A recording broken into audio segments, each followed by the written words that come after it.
दोस्तों, जंतर मंतर पर बड़ा हंगामा। और ये हंगामा यानी एक फौजी बंदा प्रॉपर ड्रेस में आता है, तिरंगा ओढ़कर उसकी एंट्री होती है, मीडिया उसके पीछे पड़ जाता है और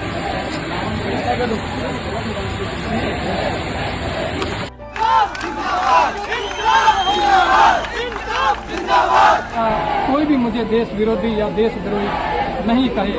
मैं आज पूरा जीवन बनी, मैं अपना पूरा जीवन न्यौछावर करके इधर आया।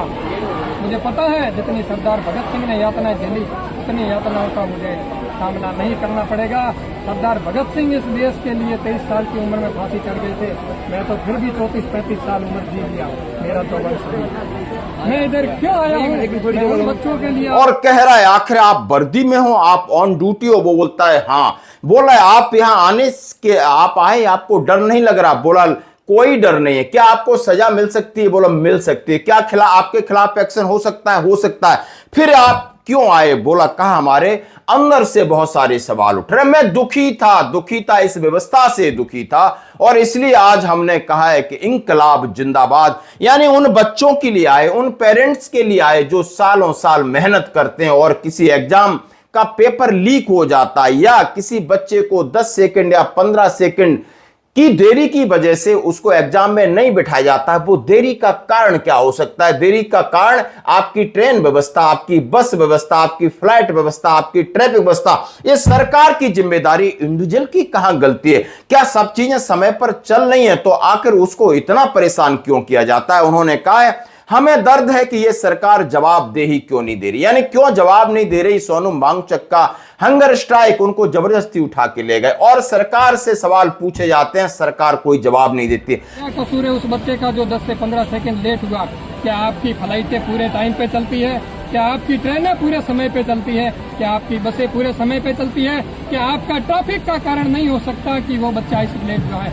आखिर पूछना चाहिए उस बच्चे से कि वो किस लिए लेट हुआ है। क्या उसके साथ कोई अनहोनी घटना तो घटित नहीं हुआ है? मैं उन लोगों के लिए आया हूँ जिन्होंने अहमदाबाद प्लेन के अंदर अपना जीवन बलिदान दे दिया। आखिर उसकी जांच का कुछ भी नतीजा क्यों नहीं निकलता है? मैं उन लोगों के लिए आया हूँ, मैं उन परीक्षार्थियों के लिए आया हूँ जिनको परीक्षा केंद्र के अंदर जाने से पहले चूड़ियां उतार दी जाती है, हिजाब उतराए जाते हैं, पगड़ी उतराई जाती है, महिलाओं के घूंघट उतराए जाते हैं, उनके मंगलसूत्र उतराए जाते हैं। आखिर ऐसा क्यों?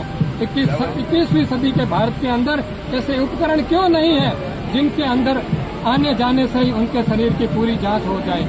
क्या पेपर लीक वो बच्चे करते हैं जो कान में लूंग पहन के जाते हैं या हाथों में चूड़ियां पहन के जाते हैं? जय हिंद। सरकार अपना काम मनमानी तरीके से कर रही दोस्तों। तो इसके ऊपर एक फौजी, जिस तरीके से आप देख सकते हो, पूरी मीडिया उसको घेर करके खड़ी है, इंकलाब जिंदाबाद के नारे लगा रहे हैं और ये कह रहे हैं हम छत्तीसगढ़ में पोस्टेड हैं। नेम प्लेट तक देखा जाता है, आई कार्ड तक देखा जाता है भंवर लाल जी का। आप देख सकते हो इतना उन्होंने उसको आइडेंटिफाई किया और हाईलाइट किया। आखिर अब इनके साथ क्या होगा?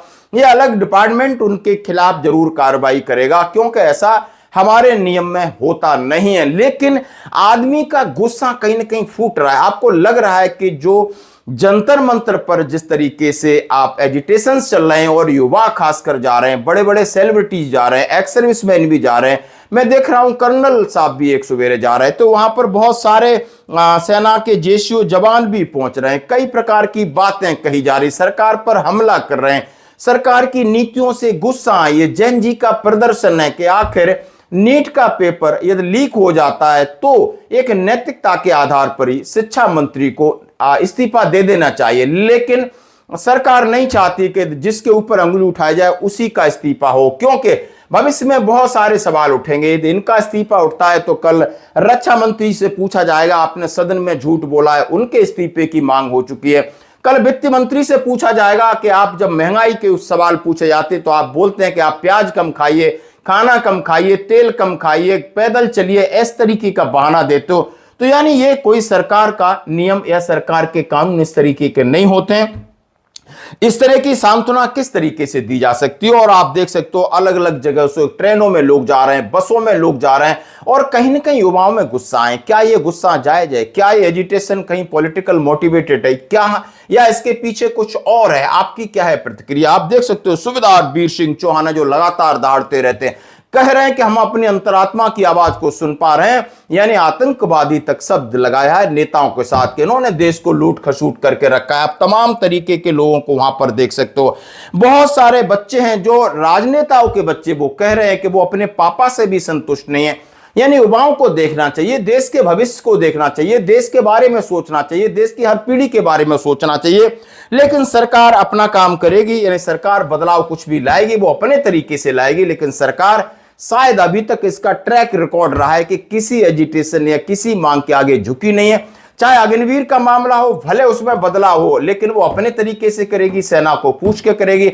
भले इसमें इस्तीफे होंगे, जरूर होंगे, कैबिनेट रिसफल होगा, कईयों की जिम्मेदारी की अदला बदली की जाएगी, लेकिन सरकार अपने तरीके से करेगी, क्योंकि सरकार भी अड़ियल है। यह सरकार का ट्रैक रिकॉर्ड कहता है। तो आप क्या कहते हो इसके ऊपर, अपनी प्रतिक्रिया दें जरूर। धन्यवाद। एक फौजी भाई ने आके अपना समर्थन दिया है चंद्रशेखर आज़ाद की तस्वीर के साथ जंतर मंतर पर सभी को, तो जोश इतना बढ़ गया है जनता का, देखिए एक बार।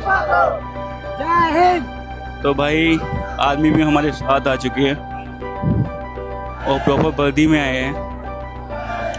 अब क्या है माजरा देखते हैं, पर ये प्राउड वाली बात है कि लोग खुल के आ रहे हैं और बोल रहे हैं। जय हिंद दोस्तों।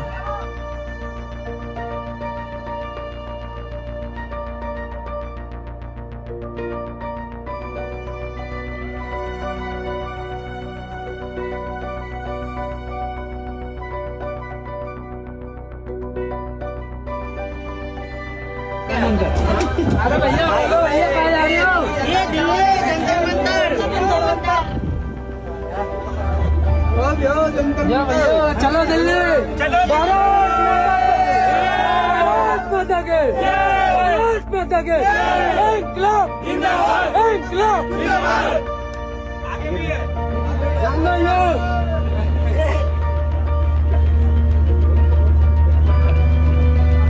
भैया ऊपर लास्ट तक नीचे गिर के पूछो। अभी